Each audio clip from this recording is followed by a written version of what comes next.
The question is that grievances be noted. I call the member for Riverina. Thank you, Acting Deputy Speaker.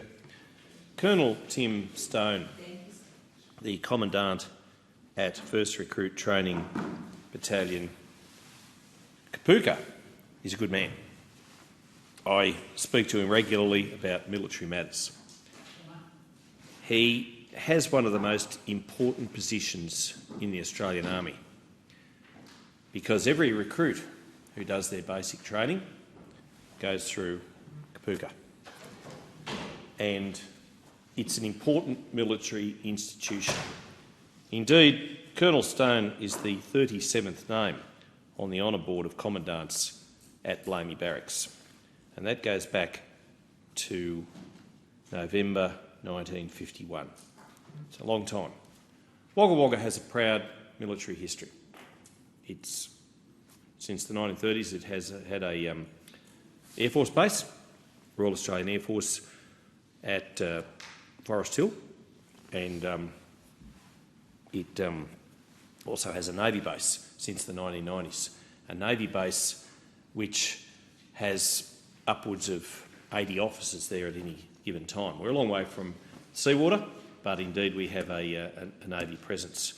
So it is the only regional inland city with a tri-service presence in Australia: Army, Royal Australian Air Force, Royal Australian Navy, and we're proud of that. Our defence people need to be supported. Need to be supported every step of the way, and I acknowledge the service of the member for Braddon behind me, who's also somebody who has spent time at Blamey Barracks. So named because Colonel, well, he was a colonel at one stage. He was also a general. He ended up as Field Marshal, Australia's only Field Marshal. He got that just before he passed away, Thomas Blamey, and there is the Blamey Barracks named after him. There's a street in Wagga Wagga. There's even a pub named in his honour. And there should be too, because, of course, as Australia's highest-ranking military person, he deserves every accolade.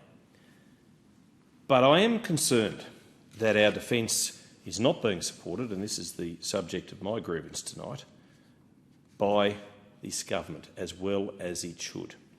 And just last week we learned that the Deputy Prime Minister, the Defence Minister, has had words with defence bureaucrats and key military serving personnel about the culture of those in uniform, the culture of what he believes he's not receiving from the military.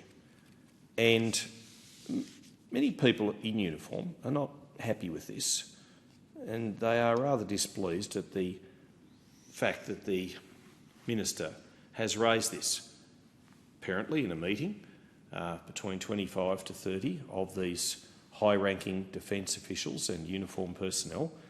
The Minister explained why he was unhappy with his department, bringing into focus the performance of the military people underneath him.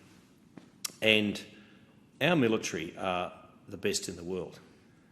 And I know that the Defence Minister would acknowledge that. But to lay the blame, as he did in this meeting reported by Andrew Tillett of the Australian Financial Review, and to call into question the department, that raises more questions than has been answered. And when he was quizzed about this in question time, the Deputy Prime Minister went straight to blame, sheeting home the blame to our years in government, which is not fair, it's not correct, and it's not justifiable. Now, he spoke in his answer about we are working closely with the Defence Force and cooperatively and well to improve the culture, but there is a way to go because of the mess that was left by those opposite. If you call record spending a mess, if you call the fact that we put defence at the forefront of all of our policies a mess, well, I'm afraid that you are mistaken.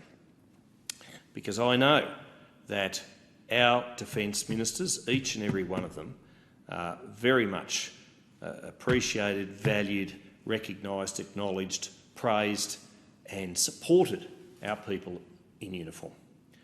And governments of all persuasion should do just that. But I don't think this government is paying due recognition and service to our defence people. And certainly not when it comes to making sure that the diplomacy that we should do and the efforts that we should go to in Ukraine and in other places is not what it should be. Indeed, you look at the Taipan and the Bushmaster, those vital pieces of defence equipment and resource should be provided to Ukraine in its battle against the illegal invasion by Russia. And if not, why not? If they don't have the right number of Bushmasters, why is this so?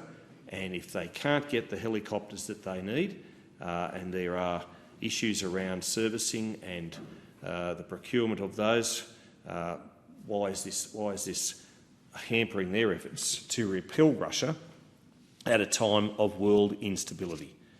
Now, it goes beyond that as well.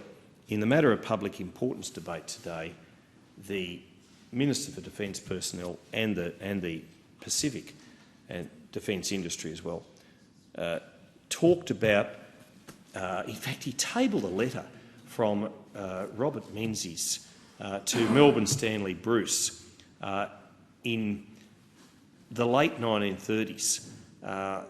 It was a bizarre tabling, and he talked about why we shouldn't have gone into Vietnam. And in doing so, I believe, besmirched the 523 souls, Australians, who lost their lives in that conflict, let alone the 2,400 or thereabouts who were wounded.